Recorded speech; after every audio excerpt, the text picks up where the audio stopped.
When you find yourself sneaking into the kitchen at almost midnight, then you know it's over for you.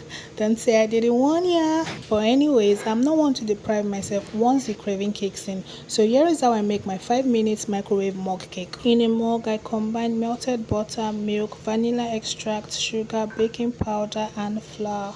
Mix it into a smooth paste, and then I topped with some sprinkles. This is totally optional, but me, I like a fizzy, so here we are. And then I popped it into the microwave for 5 minutes or more, depending on the make of your microwave. Once the 5 minutes was over, I popped it out of the microwave, and just see how gorgeous, how pretty, how cutesy it looks. I drizzled with this homemade cream that I made. The homemade, don't mind me guys, I'm still salivating.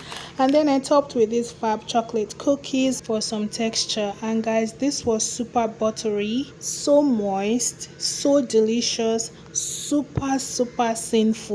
Oh my goodness, make this at home, but do not blame me if you get addicted. Okay, don't say I didn't warn ya, because